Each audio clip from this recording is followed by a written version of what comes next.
Wato dalilin zuwan mu nan gudun shine a jiya da daddare wajejen karfe 8 muna ofis muka sami wato bayani na sirri cewa an samu wata tirela ta shigo da masara, macacciyar masara, kuma an kawo ta nan kasuwar Dawanau ana kokarin a yi hada ta da mai kyau a murza a rinka sayo da mutane.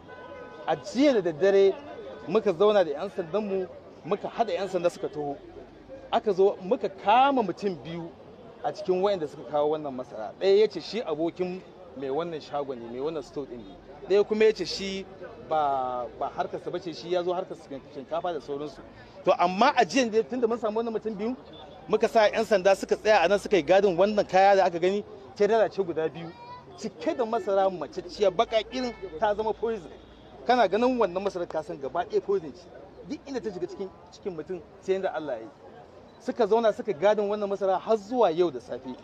Sannan muka to da ku manema labarai muka zo muka zauna a nan muka gani, gashi nan kun gani da irin ku ta yi bakin irin.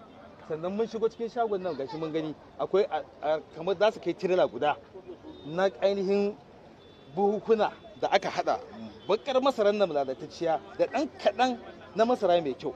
Daga nan wajen fita suke da shi su kai shi inda za su je a niƙa shi a mai da shi garin tuwo. To kaga wannan kasuwa babbar kasuwa ce, saboda tana ita ce tafi kowace kasuwa girma a nahiyar ainihin Afirka ta nan bangaren yammacin Afirka. To kaga ba karamin illa bane ba wa'annan ɓata gari, dan ba za mu ce gaba ɗaya 'yan kasuwa haka suke ba. Wa'annan 'yan ɓata gari ne daga cikinsu masu cutar da jama'a saboda kuɗi. Ba a san daga nan wajen ba a san ina abincin da zai tafi ba, zai iya zuwa ko ina ba ma iya Najeriya ba. Saboda haka mu za mu ci gaba da bincike, za mu faɗaɗa mu tabbatar mun samu masu wane ne suke yin irin wannan, ba ma in iya nan gurin kare ba, gaba ɗaya kaf duk kasuwan da sai mun bincika ta.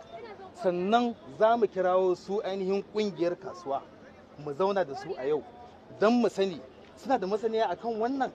In ba su da masaniya menene yake faruwa, tunda a matsayinsa na shugabanni ya kasance ana irin wannan abin a cikin garin Kano. So wannan shine abin da muke so ga mutane.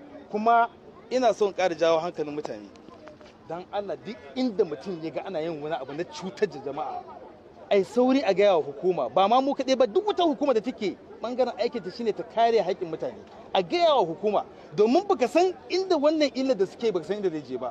Mutane su rinka ba wa hukuma haɗin kai, a rinka ba hukuma haɗin kai domin mu ga cewa mun gyara rayuwar zaman da muke.